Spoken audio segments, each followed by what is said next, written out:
Hello, hello, hello. Welcome back to day 5. I am so excited that you are here. For those who may be new to my world or don't know me, I'm Angela Orr. I'm a pharmacist of 39 years. I have done many things, including owning 2 of my own pharmacies that I cultivated to 8 figures and exited. And now I help women around the world. So I like to say that I've gone from medication to meditation.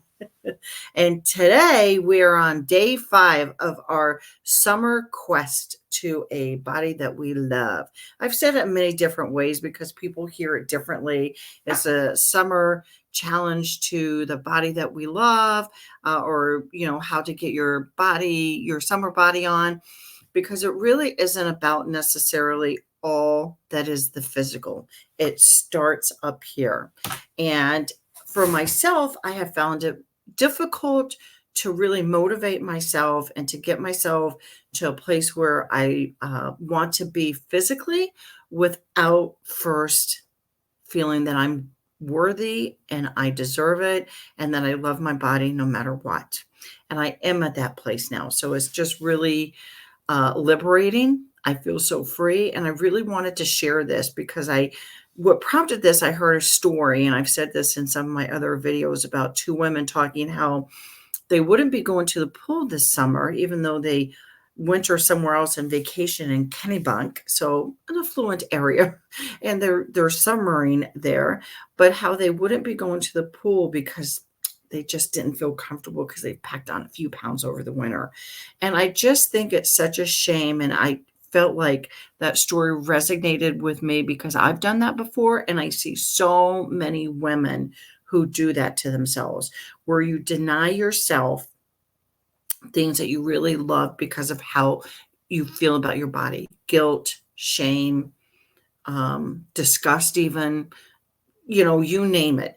And my point is the physical body is not who you are. It really is your mind and spirit. And, yes, it's part of it, the physical part of it, but how can you be motivated to really change that if you feel like it's so awful? So my goal is to help you not feel that way about yourself.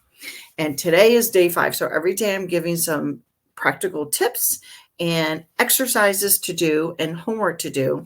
And my goal is that out of the 21 days that you will fully participate, fully play all out.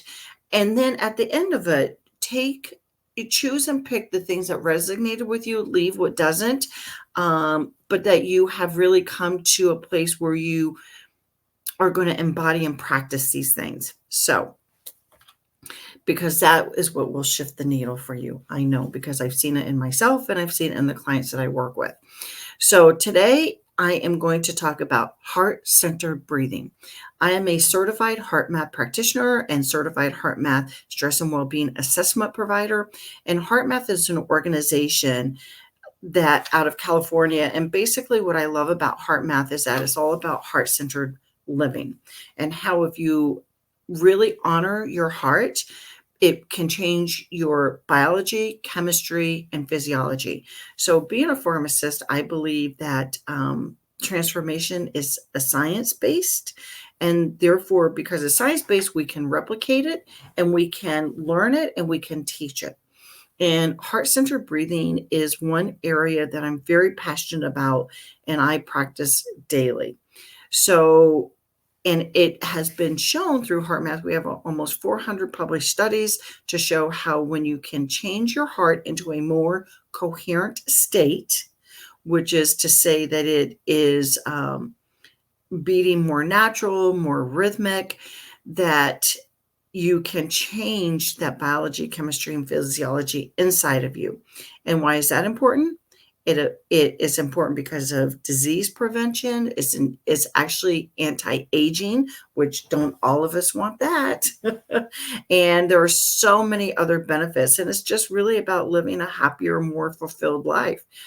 So the basic technique or breathing exercise with HeartMath is a heart-centered breathing. And it's a very simple tool that I'm going to teach you, and we're going to go through it, that you can use not only during a session when you sit and practice it, but even as you go throughout your day. I use this all day long, where I just really focus in on breathing in and out through my heart, and it can change me. It can change how I feel in a matter of a minute.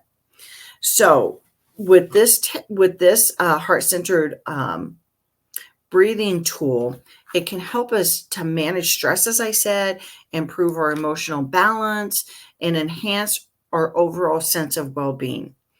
So what I'd like you to do today after I teach this is take 5 to 10 minutes, maybe 5 minutes a couple of times throughout the day, because with HeartMath, it has been shown that if you can practice this tool 15 minutes a day, and it doesn't have to be contiguous, so it can be 3 5-minute blocks, that it can increase your emotional baseline or increase your resiliency. And isn't that what we all want?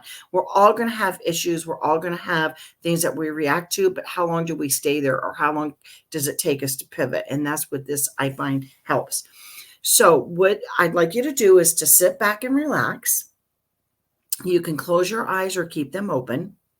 And I'd like you to slow down your breathing to a pace that's slower than what you normally do.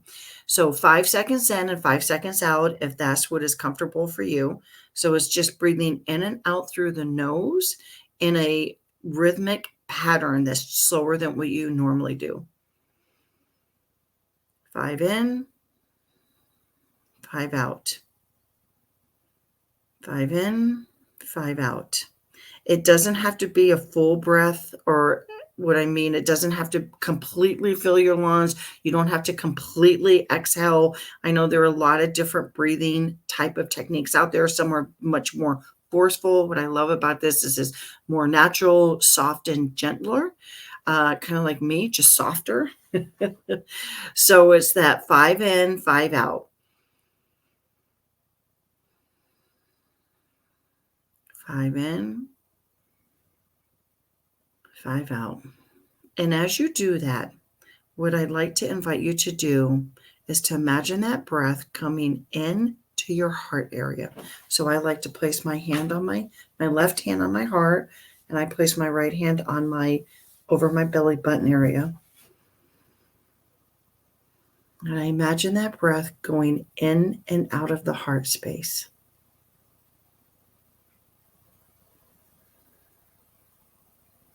And thoughts are going to come and thoughts are going to go. And think of them as a cloud and just let them go. Gently return your attention to your breathing.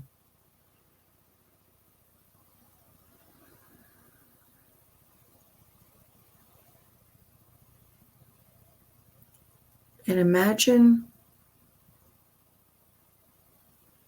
that positive energy coming into your heart area and going out.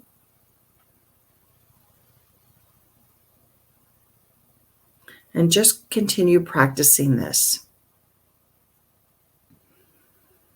We're going to do it for a minute here today. A few more breaths. And as you come back, you can wiggle your toes, wiggle your fingers, open your eyes.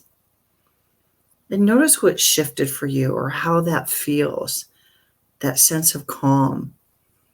But what I'd like to invite you to do today is to really practice this for, as I said, 5 to 10 minutes. If you do 5 minutes, do it a couple of times, 2 to 3 times. And just journal after you've done this of what shifted for you. How do you feel? It's a really great technique also, or a tool, as I said, when you're having, I do use it like in the midst of a situation that maybe there's some drama or things going on that I really don't want.